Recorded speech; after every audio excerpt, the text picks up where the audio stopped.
जय श्री राधे। सर्वप्रथम परम पूज्य श्री बाबा महाराज को प्रणाम करते हुए आप सभी भक्तजनों के चरण कमलों की वंदना करते हुए कुछ हरि चर्चा करेंगे।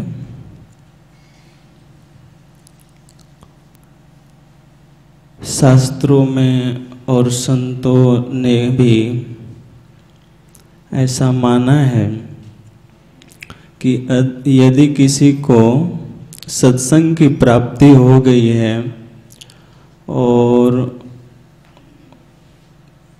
महापुरुषों में भी उसका भगवत भाव है और भगवान में भी, जैसे कि उपनिषदों में कहा गया है, यस्य देवे परा भक्ति यथा देवे तथा गुरो।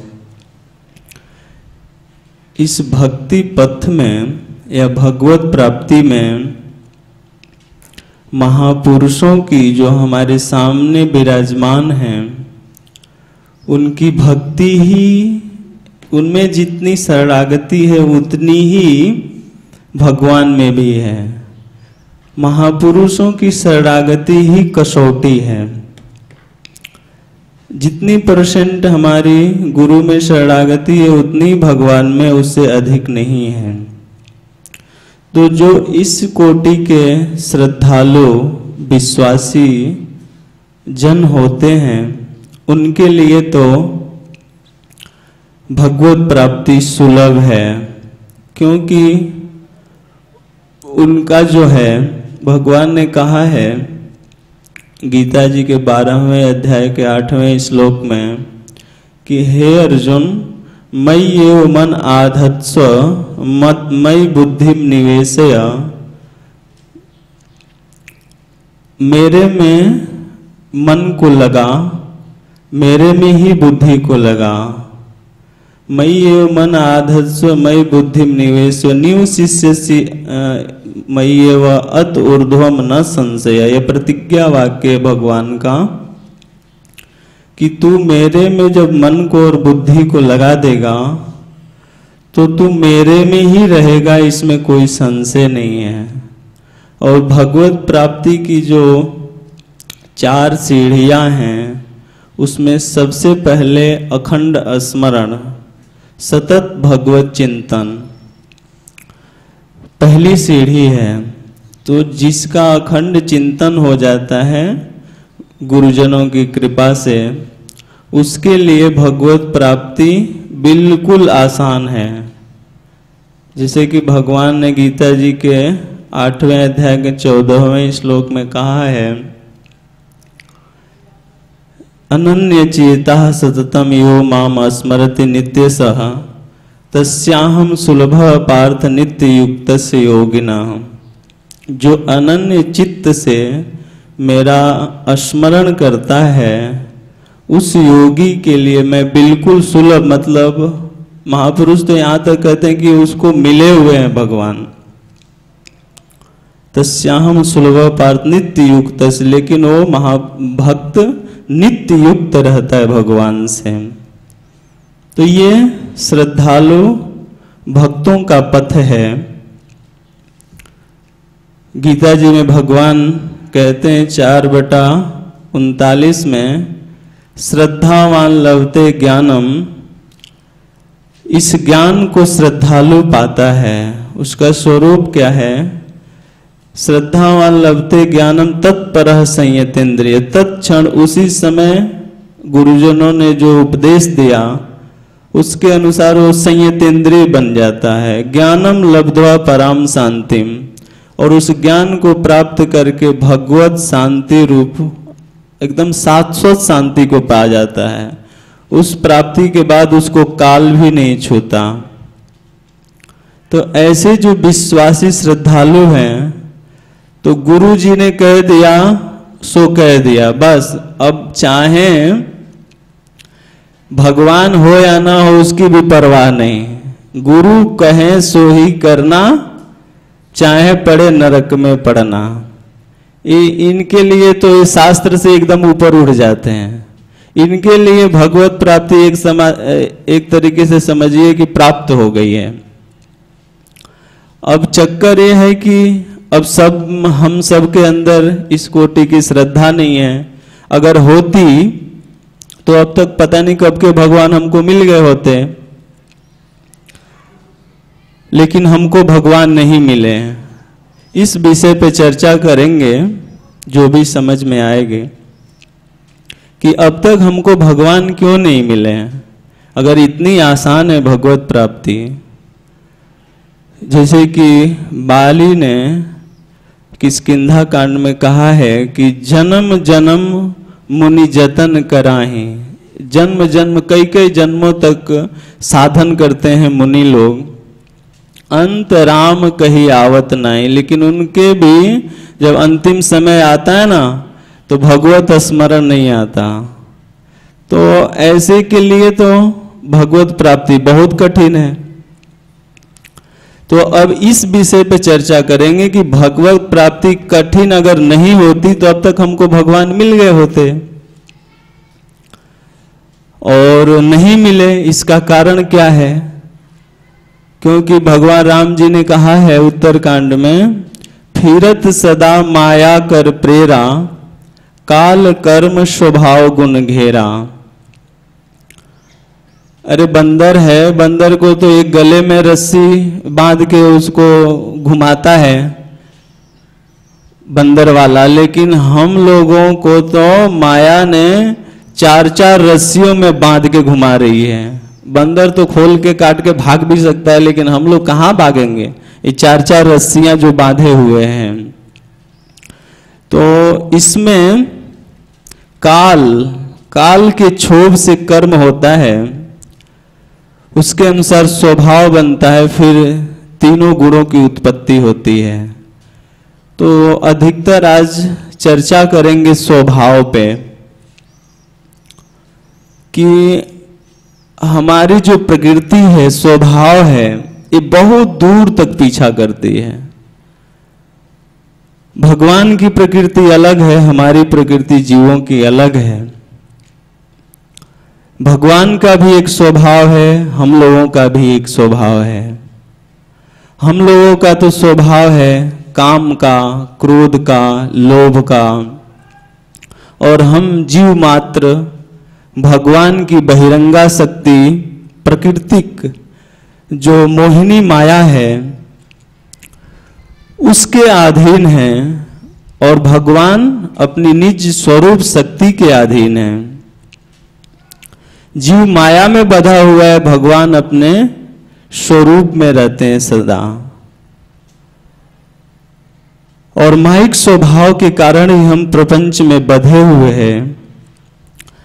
भगवान माया से असंस्पृष्ट हैं, माया उनको छू नहीं सकती, क्योंकि उपनिषदों में कहा गया है, मायाम तो प्रकृतिम विद्यान मायनम तो महेश्वरम। भगवान मायाधीश हैं और नित्य स्वरूप में स्थित रहते हैं। उनका जो स्वभाव है, वो उनकी जो प्रकृति है वो दिव्य है, दिव्य स्वभाव है, चिन्मय स्वभाव है, और नित्य स्वरूप शक्ति में, योग माया में रहते हैं। इसलिए जैसे हम लोग अपने काम की जो वृत्ति है, क्रोध की वृत्ति है, लोभ की वृत्ति है, इसको नहीं छोड़ सकते, तो भगवान भी अपने स्वभाव को नहीं छोड़ते हैं। रोज हम सोचते हैं कि आज कामनाओं का त्याग कर दें, लेकिन कामनाओं का त्याग नहीं हो पाता है, क्योंकि हमारा जो स्वभाव है वो काम का है। वो स्वभाव के परवश हैं हम, उसके अधीन है। यहाँ तक कि वो स्वभाव इतना बढ़ जाता है कि वो ही हमारा स्वरूप बन जाता है। काम का स्वभाव है तो काम ही हमारा स्वरूप बन जाएगा, लोभ का है तो लोभ ही हमारा स्वरूप बन जाएगा। अगर हम जंगल में भी चले जाएं तो वहां भी हमारे मन में काम की वृत्तियां चित्त में क्षोभ करती रहेंगी, लेकिन इससे भगवान भी अपने स्वभाव को नहीं छोड़ते हैं। भगवान गीता जी में 9/8 में कहते हैं, प्रकृतिम स्वाम अवष्टभ्य विसृजामि पुनः पुनः भूत ग्रामम इमं कृत्सम अवशम प्रकृतिर वशात।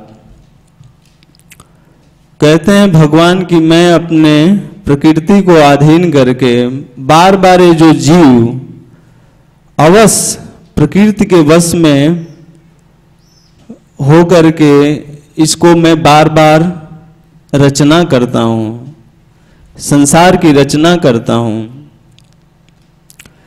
जीव तो अपनी प्रकृति के वश में हो करके, स्वभाव के वश में हो करके 84 लाख योनियों में घूम रहा है। ये प्रकृति इतनी बलिष्ठ है कि बहुत दूर तक पीछा करती है। भगवान ने 3/33 में कहा है, सदृशम चेष्टते स्वस्याह प्रकृतेर ज्ञानवान अपि प्रकृतिम यान्ति भूतानि निग्रहम किम करिष्यति। ये प्रकृति इतनी दूर तक पीछा करती है, ये समझ लीजिए कि भगवान की इतनी कृपा हुई है कि इस पूरे संसार में भारत भूमि इतनी महान है, जहाँ पे सब भगवान के अवतार होते हैं। वहाँ पे हम लोगों को भगवान ने जन्म दिया। मनुष्य शरीर इस सबसे पहली भगवत प्राप्ति में दुर्लभता है, उसको भगवान ने दे दिया। फिर भगवत प्राप्ति के लिए जो मुमुक्षा है, इस संसार से छूटने की इच्छा, वो भी भगवान ने दे दिया। ये सब दुर्लभ है। और तीसरी है महापुरुष संश्रय, महापुरुषों का संग, सत्संग भी दे दिया भगवान ने। अब देने को भगवान को कुछ नहीं रहा, सब कुछ दे दिए। और आगे यहाँ तक कि ज्ञान भी दे दिए। लेकिन वो ज्ञान पाने के बाद भी ये जो हमारा स्वभाव है ना, जिसका काम का स्वभाव है, क्रोध का स्वभाव है, ये पीछा नहीं छोड़ता है। ये बहुत दूर तक पीछा करता है। जिसका तामसी स्वभाव, जैसे कि भगवान ने कहा है 9/12 में कि मोघ हासा मोघ कर्माणो मोघ ज्ञाना विचेत सह राक्षसीम आसुरीम चैव मोहिनीम आश्रिता। जब हम मोघ मतलब व्यर्थ की आशा करते हैं, कृष्ण की कामना से इतर जितनी भी आशाएं हैं वो सब मोघ हैं, व्यर्थ हैं। व्यर्थ की आशा आने से व्यर्थ का कर्म होता है। और जब व्यर्थ का कर्म होता है तो उससे व्यर्थ का ही ज्ञान पैदा होता है। मोघ आशा मोह कर्माणो मोह ज्ञाना विचेत। तो उससे हमारे चित्त में अंधकार आ जाता है। हमारे चेतना जो है, जो भगवान को देख सकती है, भगवान की स्वरूप है हमारे शरीर में, वो नष्ट हो जाती है। क्योंकि हमारा स्वभाव नहीं छूटा। और ये भी जान लेना चाहिए कि जितनी भी आशाएं हैं, जितने भी व्यर्थ के कर्म हैं, चाहे वो अच्छा भी कर्म हो, सबकी समाप्ति ज्ञान में ही होती है। क्योंकि भगवान गीता जी के 4/33 में कहते हैं, श्रेयान द्रव्यमयाद यज्ञात ज्ञान यज्ञ परंतपः सर्वम कर्माखिलम पार्थ ज्ञाने पर समाप्यते। जितने भी द्रव्यमय यज्ञ हैं, सबसे ज्ञान यज्ञ श्रेष्ठ है। और जितने भी कर्म है, सबकी समाप्ति ज्ञान में ही होती है। इसलिए हम जैसा कर्म करते हैं वैसा ही ज्ञान उत्पन्न होता है।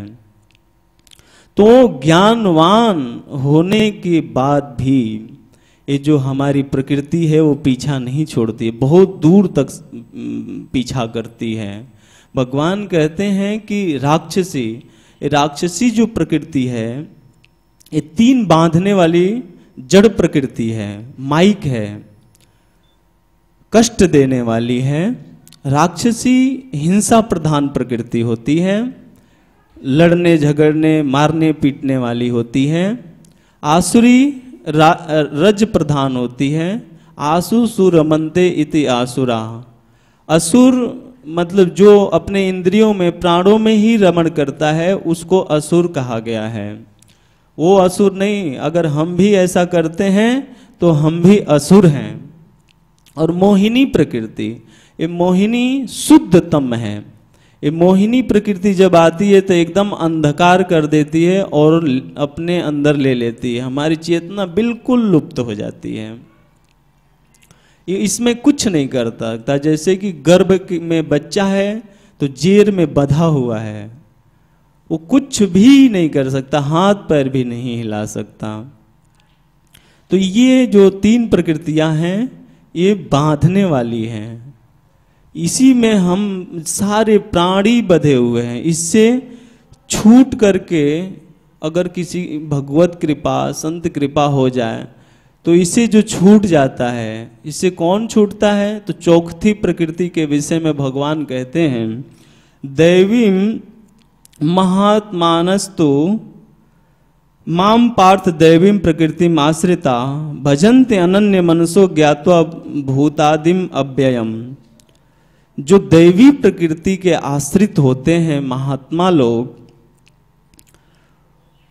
वो अनन्य मन से भजन करते हैं, क्योंकि उनको ज्ञान हो गया है कि भगवान ही इस सृष्टि के आदि हैं, अव्यय हैं। ऐसा ज्ञान हो जाने से वो सत्य वस्तु को पकड़ लिए हैं, उनको विवेक हो गया है और असत को त्याग दिए हैं।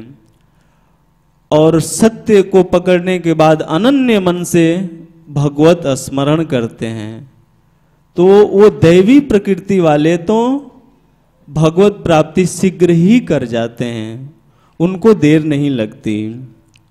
लेकिन चर्चा हमारी चल रही है कि हम मोहिनी जो दुष्ट एक दुष्ट अतिशय दुख रूपा जाबस जीव पड़ा भवकूपा, इसके अधीन होने से ये 84 लाख का चक्कर चल रहा है और हम इस स्वभाव को नहीं छोड़ पाते, इसके कारण कष्ट पा रहे हैं। तो हमारा अपना स्वभाव हम भी नहीं छोड़ते और भगवान भी अपना नहीं स्वभाव छोड़ते। भगवान ने गीता जी के 8/18 में भी कहा है, अव्यक्ताद व्यक्तयः, ये संपूर्ण प्राणी अव्यक्त से व्यक्त हुआ है। जैसे कि भगवान ने गीता जी के दूसरे अध्याय में भी कहा है, अव्यक्तादीनि भूतानि व्यक्त मध्यानि भारत अव्यक्त निधना नेव तत्र का परिदेवना। ये संपूर्ण प्राणी अव्यक्त से व्यक्त हुए हैं और फिर अंत में अव्यक्त में ही चले जाएंगे। अतः हे अर्जुन, तुम शोक मत करो। तो ऐसे ही भगवान कहते हैं 8/18 में, अव्यक्ताद व्यक्तः सर्वाः प्रभन्ते हरागमे रात्र्यागमे प्रविलियन्ते तैत्रैवाव्यक्त संज्ञके। संपूर्ण प्राणी अव्यक्त से व्यक्त हुए हैं और फिर ब्रह्मा जी की जब रात्रि होगी, ये सृष्टि प्रलय हो जाएगा, तो फिर उनके शरीर में ही ये लीन हो जाएंगे। भूत ग्राम स एवं भूत्वा भूत्वा प्रलीयते।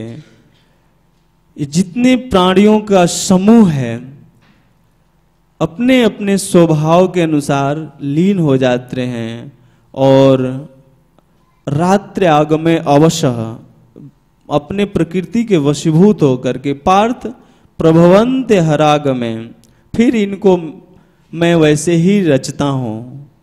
जैसे कि भगवान ने कहा है ना 4/13 में, चातुर्वर्ण्यम मया सृष्टम गुण कर्म विभाग स तस्य कर्तारम माम विधिय कर्तारम अव्ययम।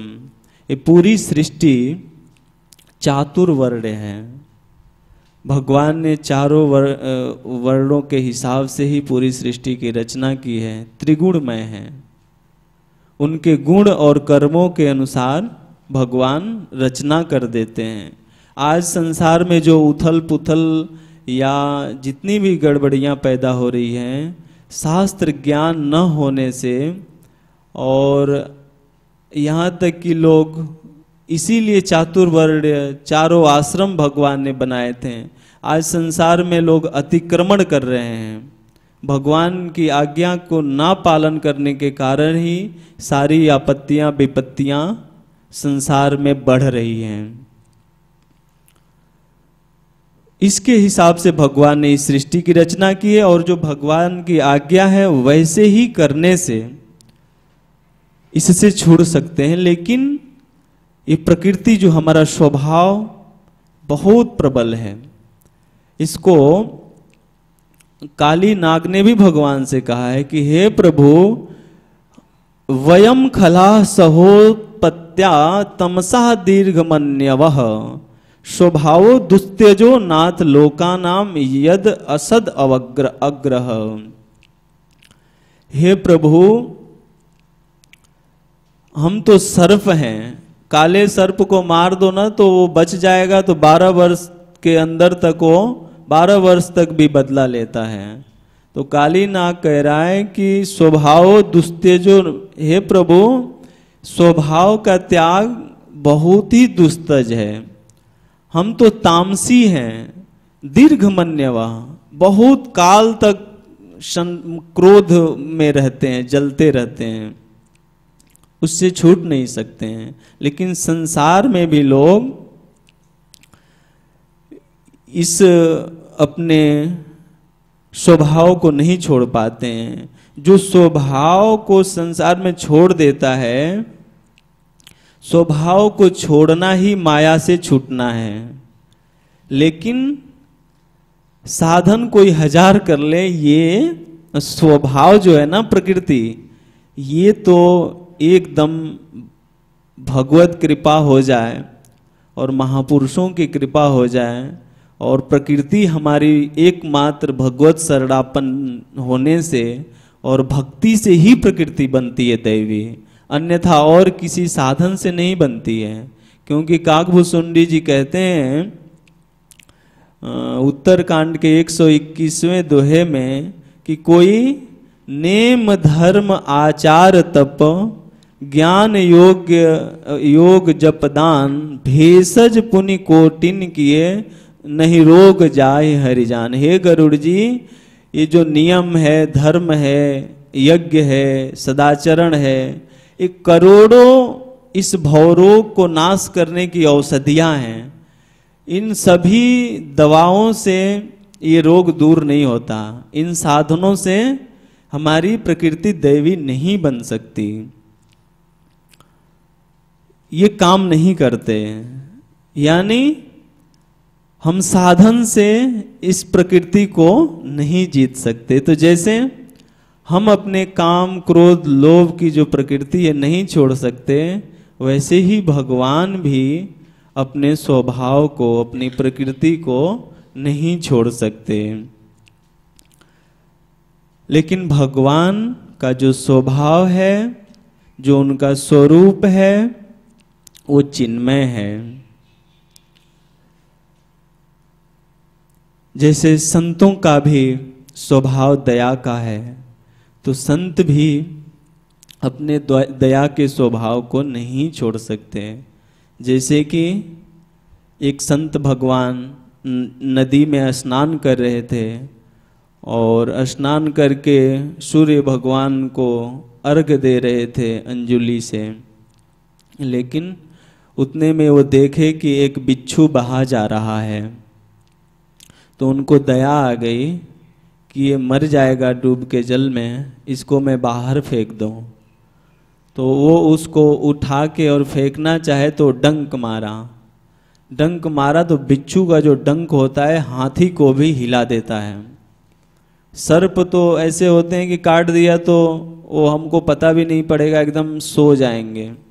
लेकिन वो बिच्छू का जो डंक है बहुत झंझना देता है, बिल्कुल शरीर में कहीं भी मारे तो सीधा सिर में जाएगा उसका चोट, झंझना देता है।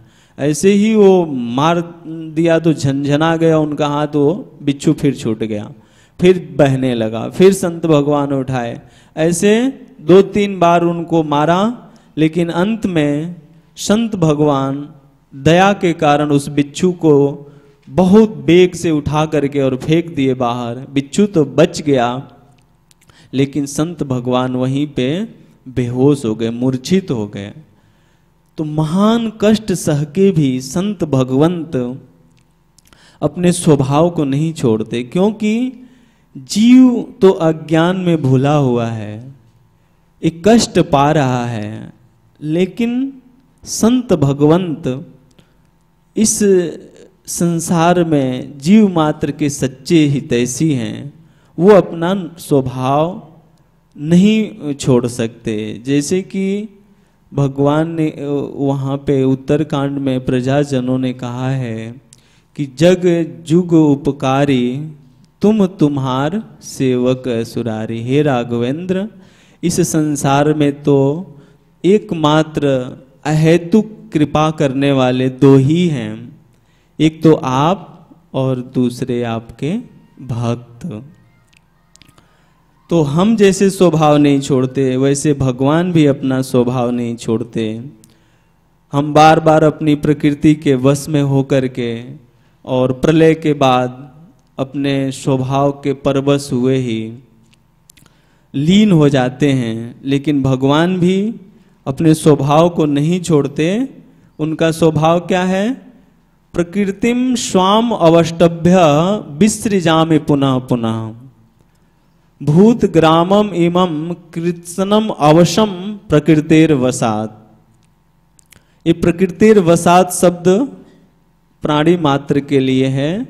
हम अपनी प्रकृति में बस होकर, प्रकृति के वश होकर के और भगवान में लीन हो जाते हैं, लेकिन भगवान भी अपनी करुणा के कारण जीव जब अनंत विराट के महोदर में पड़ा रहता है प्रलय के बाद, तो भगवान को दया आती है कि ये जीव तो यहाँ पे पड़ा ही रहेगा, मैं इन सृष्टि की रचना करूं जिससे जीव साधन करके पुनः हमारी प्राप्ति कर लें। उस कारण भगवान सृष्टि की रचना करके और जीवों की उत्पत्ति करते हैं कि जीव पुनः साधन करके और मेरी प्राप्ति कर लें। लेकिन उनको कोई जरूरत थोड़ी है। अगर करुणा दया कृपा के कारण अगर जीव को उत्पन्न ना करें तो उनको कोई आफत थोड़ी आई है इतनी बड़ी दुकान लगाने की। वो तो आत्मा राम है, आप्त काम है, अपने आप में निज लाभ तुष्ट हैं, उनको कोई जरूरत नहीं है। लेकिन अपने स्वभाव के कारण ही भगवान संसार की रचना करते हैं। भगवान के स्वभाव का वर्णन भागवत जी में ध्रुव जी अपने स्तुति में करते हैं 4:9/17 में। ध्रुव जी कहते हैं, हे प्रभु सत्य आशीषो ही भगवंस तव पाद पद्म आशीष तथानुभजतः पुरुषार्थ मूर्ते है। अप्येवम अर्य भगवान परिपात दीनान वाश्रेव वत्सकमनुग्रह कातरो अस्मान। इसमें भगवान की जो अनुग्रह कातरता है, इतना सुंदर वर्णन किए हैं, इतना गूढ़ है, इसको महापुरुष आचार्य जन ही समझाते हैं। ये जल्दी समझ में नहीं आता है कि ये ध्रुव जी कह क्या रहे हैं। ध्रुव जी कहते हैं जीव की तो एक ही इच्छा होनी चाहिए, कामना होनी चाहिए। क्या? हे प्रभु आपके चरण कमलों की निष्काम भाव से सेवा, यही एकमात्र जीव के कृष्ण कामना से इतर और कुछ नहीं है। यही कामना होनी चाहिए। इतर कामनाएं तो व्यर्थ हैं, क्योंकि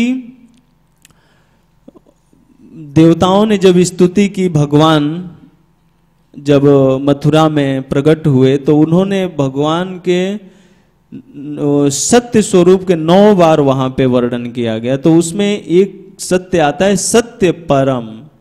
मतलब भगवान को हम सत्य से ही प्राप्त कर सकते हैं, झूठ कपट मिथ्याचार से हम भगवान को नहीं पा सकते, क्योंकि भगवान सत्य स्वरूप हैं। तो सत्य पथ पे ही चल करके उन श्रेष्ठ भगवान को हम पा सकते हैं। लेकिन इस श्लोक में ध्रुव जी कहते हैं बात ऐसी ही है कि आप सत्य से ही प्राप्त होते हैं, लेकिन दीनों पे कृपा करने के लिए आप जैसे कि तुरंत की ब्याई गाय हो वासरा, वैसे ही दीनों का पालन करने के लिए कोई भक्त आपका छोटी छोटी संसारिक कामना भी करता है, तो आप इतने अनुग्रह कातर हैं कि उस भक्त की संसारिक कामनाएं भी पूरी कर देते हैं और उस कामना से उस संसार में आसक्त ना हो जाए, इसलिए आप उसकी रक्षा भी करते हैं। कैसे? तो जैसे गौ माता बछड़े को जन्म देती हैं, फिर उसको कुत्ते सियार आदि जानवरों से रक्षा करती हैं और पुनः उसको दूध पिलाती हैं, तो भगवान तो पैदा करते हैं फिर रक्षा भी करते हैं। और यहाँ ध्रुव जी का जो कहने का तात्पर्य है वासरा, उससे तात्पर्य है कि जो संसारिक कामनाएं हैं ये तो दूध है, भगवान इसको पिला देते हैं लेकिन उससे रक्षा भी करते हैं। ये विशेष बात इसमें अनुग्रह कातरो अस्मान।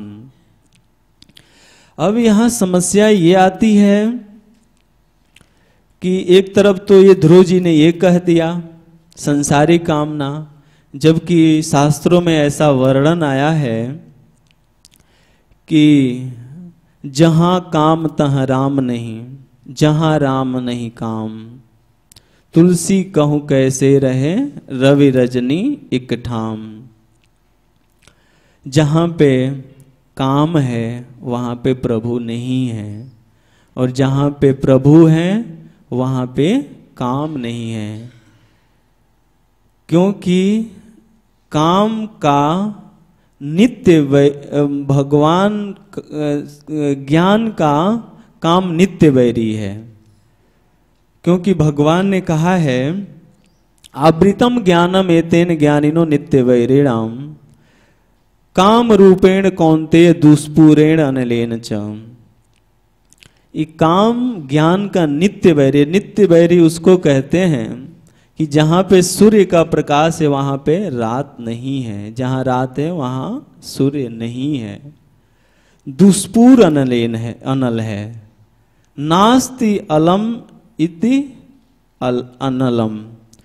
आग वो है जो कितना भी घी जितनी भी समिधा डालो कभी भी बस नहीं करती, ऐसे ही काम कभी भी बस नहीं करता, ऐसे ही दुष्पूर आग है। और वाल्मीकि जी ने भी भगवान से कहा है कि जब तक काम है तब तक आप हृदय में नहीं आते। जाहि न चाहिए कबहु कछु तुम सन सहज स्नेह, बसहु निरंतर तास उर सो राउर निज गेह। मतलब भगवान का नित्य धाम बन जाता है भक्त का हृदय, जिसके हृदय में कभी भी कोई कामना पैदा नहीं होती। वो युगल सरकार का नित्य हृदय कमल में निवास हो जाता है, घर बन जाता है, उस हृदय में सदा भगवान रहते हैं। और भी सत्यव्रत जी ने 8वें स्कंद के 24वें अध्याय के 52वें श्लोक में कहा है कि यद्यपि भगवान त्वम सर्वलोकस्य सुहृद प्रियेश्वरो यात्मा गुरुर ज्ञान अभिष्ट सिद्धि, तथापि लोको न भवंतम अंधधीर जानति संतम हृदय बद्ध कामा। यद्यपि भगवान संपूर्ण संसार के सुहृद हैं। सुहृद मतलब बिना किसी इच्छा के, उनको कुछ नहीं चाहिए, हित करने वाले हैं, मित्र हैं सच्चे। भोक्तारम यज्ञ तपसाम सर्वलोक महेश्वरम सुहृदम सुहृदम ज्ञात्वा। ऐसा भक्त भगवान को जान करके और सदा के लिए भगवान का हो जाता है। तो सुहृदम प्रियेश्वरो, प्रियतम एकमात्र संसार के भगवान ही हैं।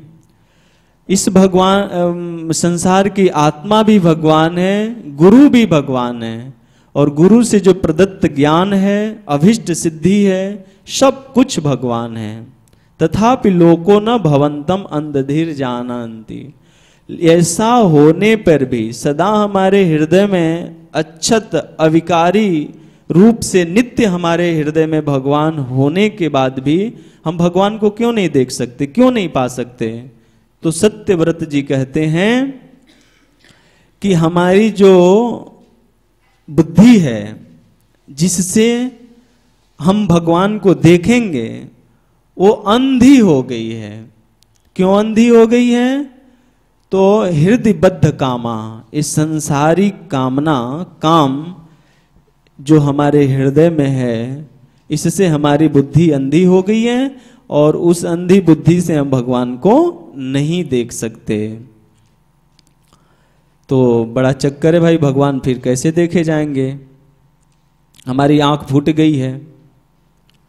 और भी भगवान ने कई जगह कहा है, ना दत्ते कस्यचित पापम न चैव सुकृतम विभो अज्ञानेन आवृतम ज्ञानम तेन मोह्यन्ति जन्तवः।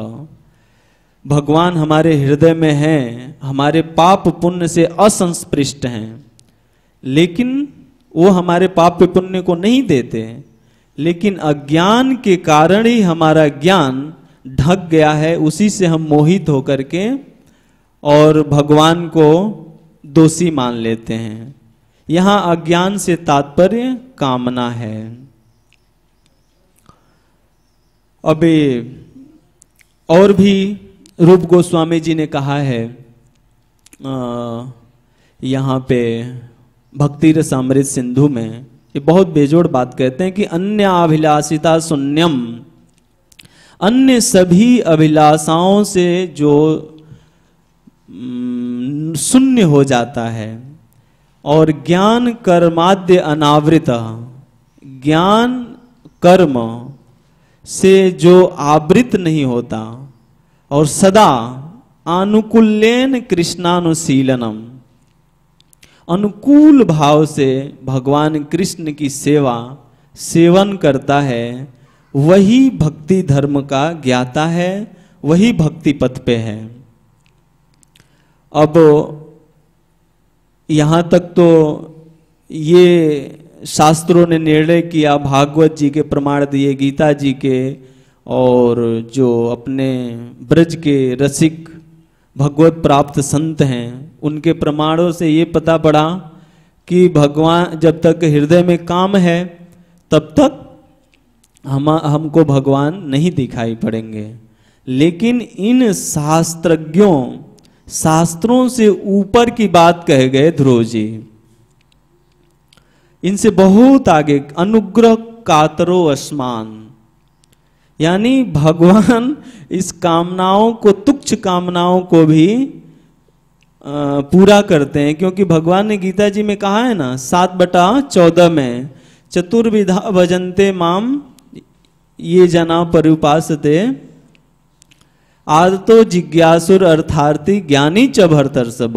वो सकामी है लेकिन उसको भी मैं अर्थार्थी भक्त मान लेता हूं। मतलब भगवान भक्त मान लेते हैं, लेकिन ये कोटियां हैं, ये ध्रुव जी की बातें हैं। अब ये नहीं है कि हम लोग भक्त तो है नहीं किसी कोटि के और काम में फंसे हुए समझ लें कि हम भी भक्त हैं, ऐसी बात नहीं है। दीन भक्तों की बात आ रही है, उनकी ये बातें हैं। उन शास्त्रज्ञों से भी ऊपर की बात ध्रुव जी कहे गए। लेकिन संतों का निर्णय यह है, आचार्य जन कहते हैं कि ऐसा सब संसार के जीव ना समझ लें। अगर ऐसा समझ लेंगे तो फिर तो काम जो नित्य वैरी है ज्ञान का और उसको छोड़ने का ही नहीं सोचेंगे। वास्तव में ऐसा होने पर भी आचार्यों का मत है, जो भक्ति शास्त्र के आचार्य जन हैं, गुरुजन हैं, वो कहते हैं कि अहेतु की निष्काम गुणातीत भक्ति से ही जीव का कल्याण बताया गया है। इसलिए हमको अहेतु की निष्काम गुणातीत भक्ति की तरफ ही चलना चाहिए। अब ध्रुव जी के चरित्र को जब जाना जाएगा, जब ये बात समझ में आएगी। अब यहां प्रश्न ये उठता है कि हरि को, प्रभु को क्या जरूरत पड़ी है कि इतनी कृपा करके हमारी छोटी छोटी इच्छाओं को भी पूरी करें और उससे बचाकर अपने चरणों में ले जाएं। हम जैसे मक्खी मच्छर जीवों को के लिए क्या उनका नित्य धाम खाली है? ऐसी बात नहीं है। वो आप्त काम है, आत्मा राम है, उनको हमारी इतनी आवश्यकता नहीं है। लेकिन अनुग्रहो कातरो अस्मान, हरि को कृपा का रोग लग गया है, इसलिए बार बार संसार बनाते हैं और अवतार लेते हैं कि जीव हमारे पास आ जाए। जैसे कि उदाहरणार्थ किसी माँ का बच्चा है, माँ उसको बच्चे को पैदा करती है और उसको नहला धुला करके जब उसको खिला पिला के, दूध पिला के, पाउडर लगा के, बिल्कुल सब मुल्क कुछ ठीक ठाक करके जब मच्छरदानी में उसको सुला देती है, मच्छर उच्छर ना काटें, और जब सो जाता है बच्चा, तब माँ को सुख शांति मिलती है।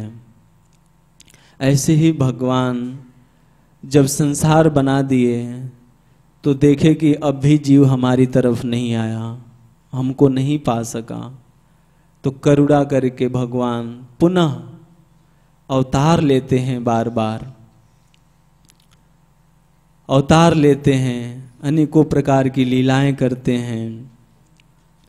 जैसे कि गोस्वामी जी कहते हैं, भगत हेतु भगवान प्रभु राम धरेउ तनु भूप। भक्तों के लिए भगवान श्री रामचंद्र जी अवतार लिए और राजा बन के भक्तों के लिए आचरण किए। कैसा आचरण किए? किए चरित पावन परम प्राकृत नर अनुरूप। प्राकृतिक हम लोग जैसे हैं ना, ऐसे ही भगवान ने लीलाएं की, बिल्कुल प्राकृतिक नर के जैसा। इसका दंड कारण्य में उन्होंने दिखाया, जड़ मोह बुध हो ही सुखारे।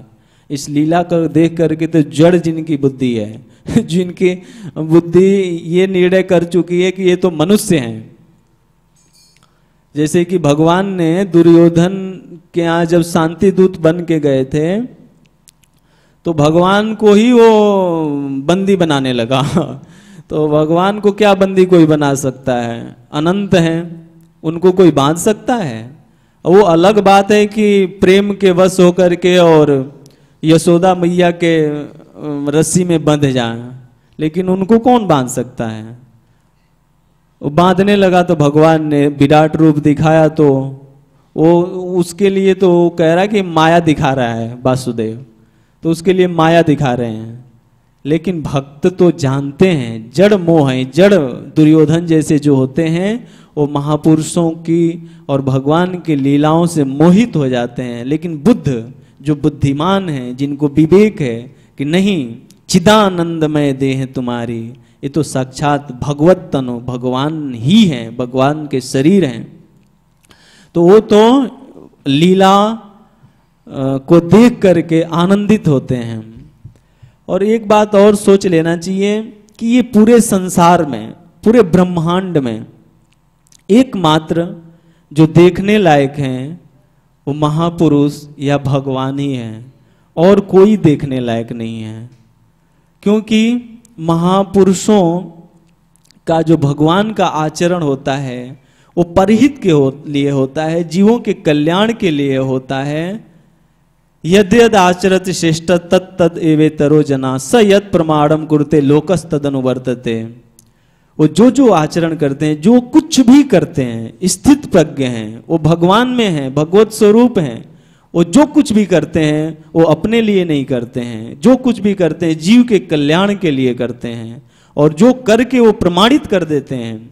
जैसे कि यहाँ पे भी शुद्ध भक्ति, स्वरूप सिद्धा भक्ति, साक्षात लीला गुणगान गाओ।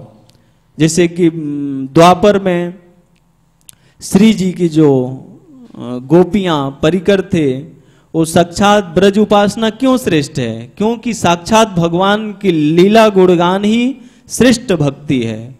आज यहाँ भी जितने भी परिकर है सबको महापुरुष ये कृपा करके उधर ही ले जा रहे हैं कि जीव सतत हरि गुणगान करें, उससे जीव का कल्याण हो जाएगा।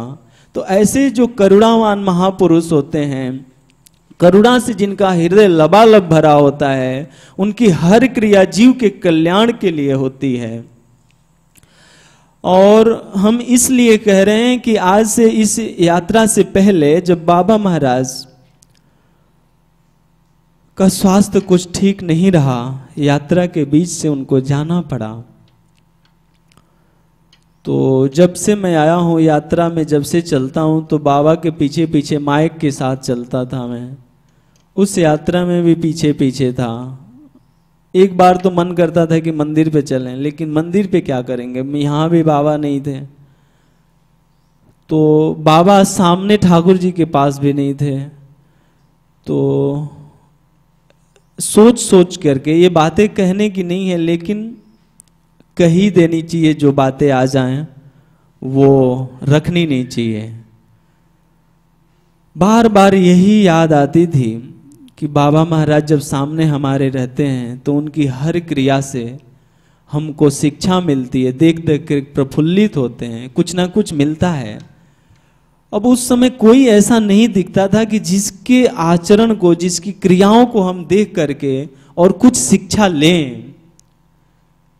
महापुरुष भगवान आते हैं चले जाते हैं, लेकिन हम लोग उनको नहीं पहचान सकते, नहीं पहचान पाते।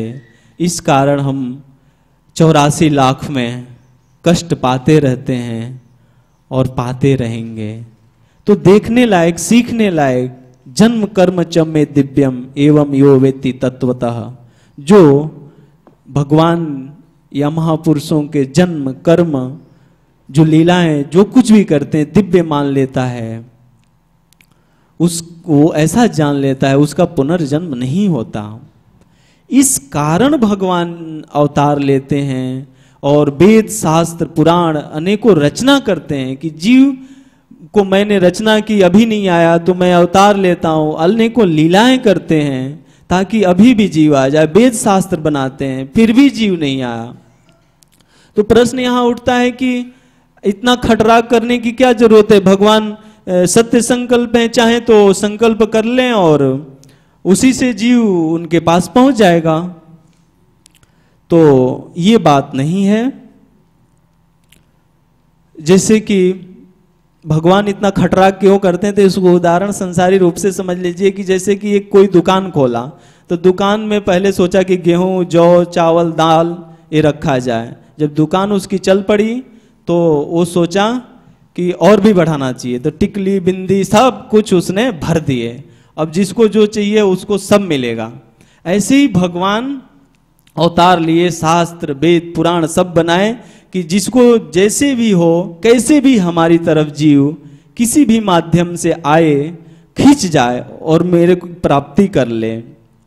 कृपा करके भगवान ने, जैसे कि गोप्य कामात भयाद कंसो द्वेषाद चैद्याद आदयो नृपः, ये सब किसी न किसी भाव से भगवान में इनका मन लग गया और भगवत प्राप्ति कर गए। कभी काम की लीला, कभी लोभ की, कभी क्रोध की। लोभ भी भगवान का इतना बड़ा है कि वामन रूप में अवतार लेकर के और फिर त्रिलोकी को ही ले लिए। तो इनकी लोभ की भी कोई सीमा नहीं है।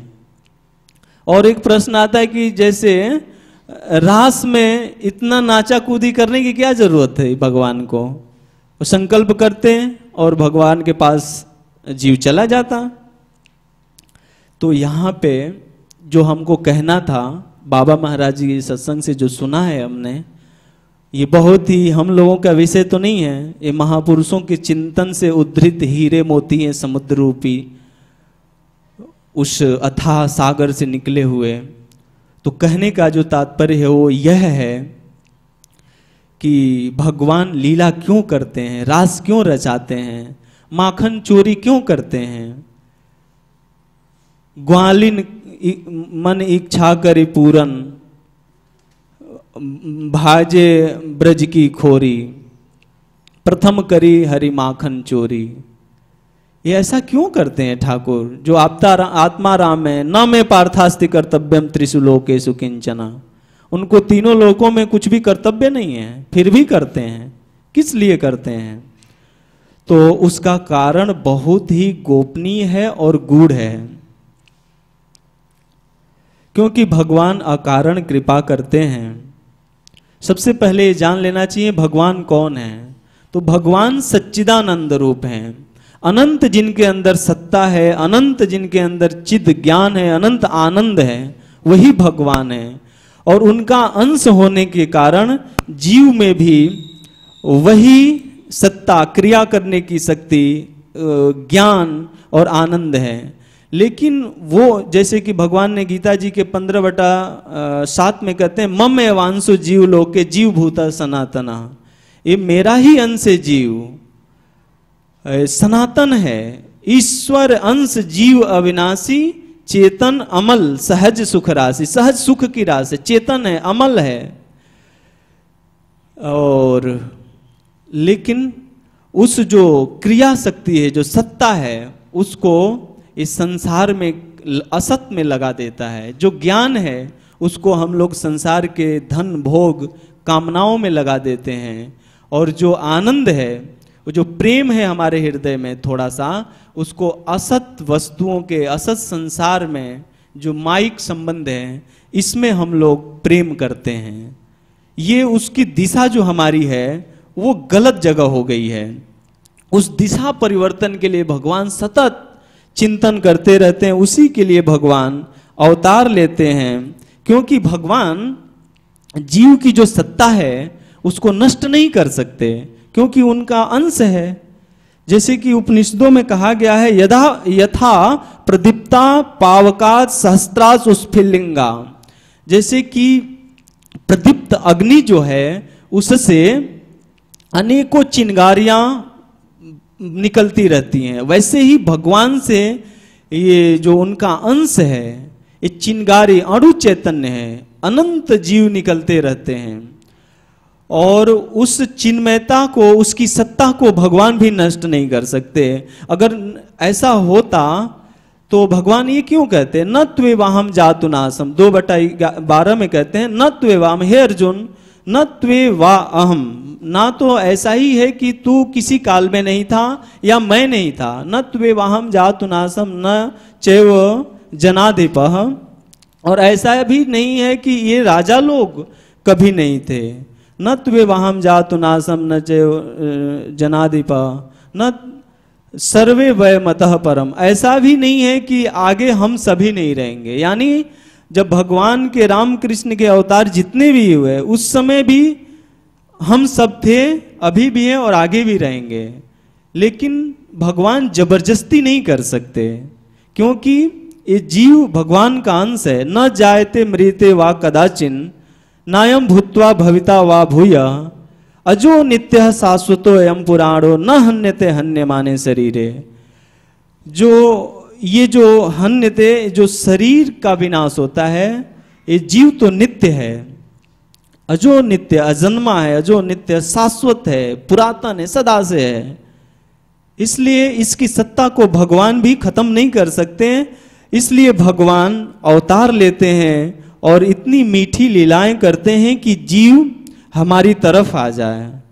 इसलिए भगवान ही एकमात्र हमारे हितैषी हैं। जब भी तो कबीरदास जी ने कहा, हरि जननी मैं बालक तोरा। हे प्रभु, आप तो मेरे माँ हैं और मैं आपका गोद का शिशु हूँ, बच्चा हूँ। सुत अपराध करे दिन कीते। बेटा दिन में पता नहीं कितने माँ का अपराध करता है। जननी की चित रहे न ते, लेकिन माँ प्रसन्न होती है, उसको वो अपराध नहीं मानती है। कर गही केस करे जो घाता। कभी कभी बच्चा माँ के बालों को पकड़ करके और मार भी लगाता है, लेकिन तो नहित उतारे माता, तो भी माँ बदला नहीं लेती है। तो कबीरदास जी कहते हैं, कहें कबीर एक बुद्धि विचारी, बालक दुखी दुखी महतारी।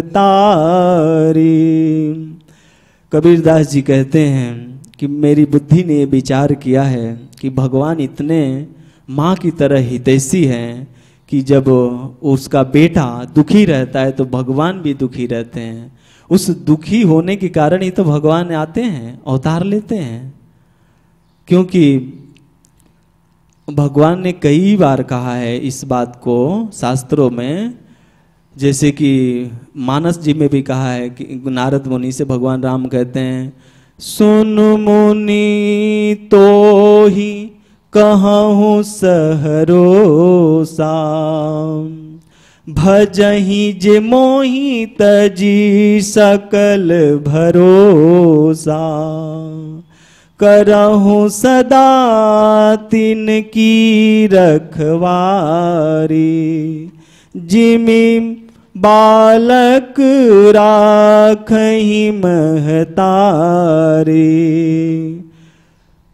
भगवान ने गीता जी में भी कहा है, पितामहस्य माता धाता पितामह। पिता माँ बाप सब कुछ तो इस संसार का मैं ही हूँ। इस कारण भगवान वो जीव की सत्ता को नष्ट नहीं कर सकते, इसलिए भगवान अवतार लेते हैं कि जीव का ध्यान हमारी तरफ आकृष्ट हो जाए।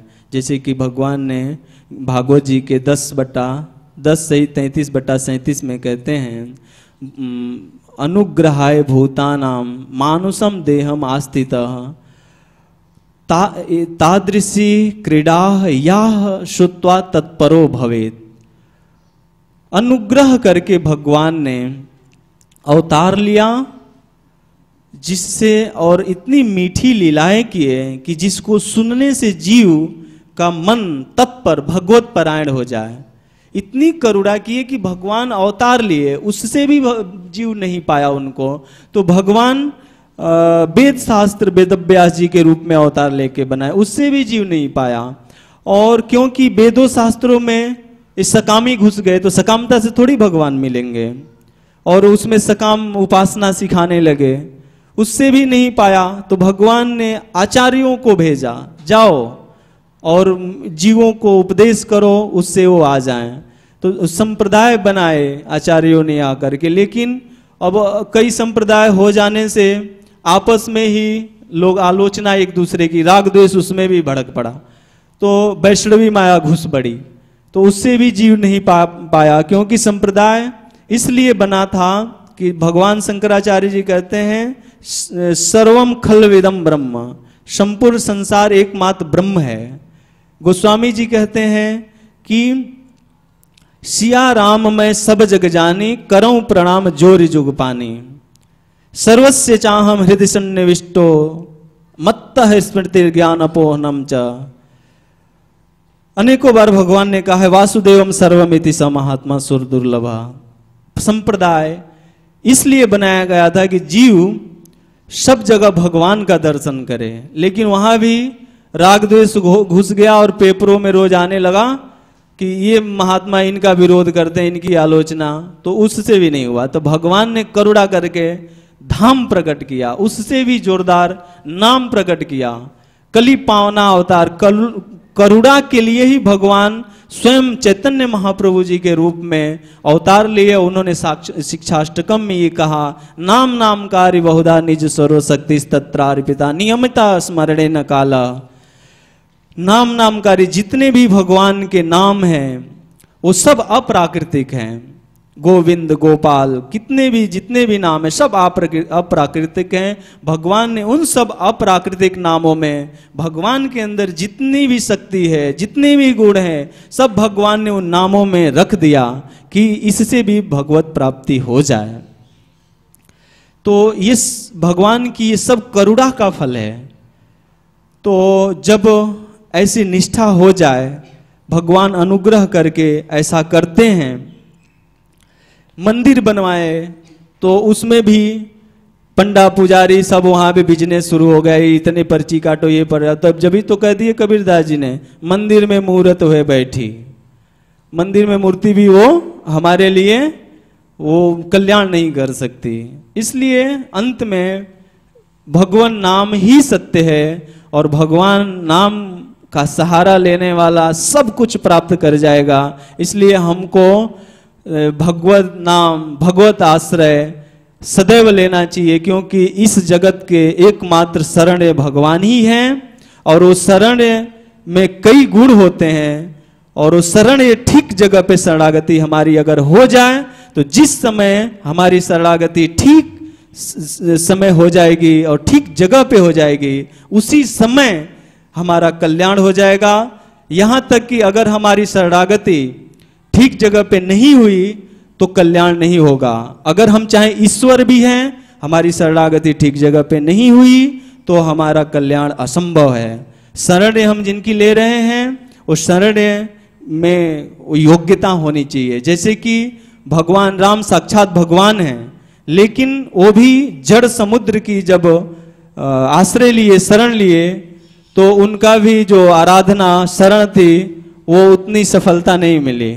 इसलिए सब गूढ़ विषय हैं जिसको महापुरुष के संश्रय में, महापुरुष के पास सदा सत्संग करने से ही समझ में आएगा, अन्यथा ये असंभव है। जय श्री राधे।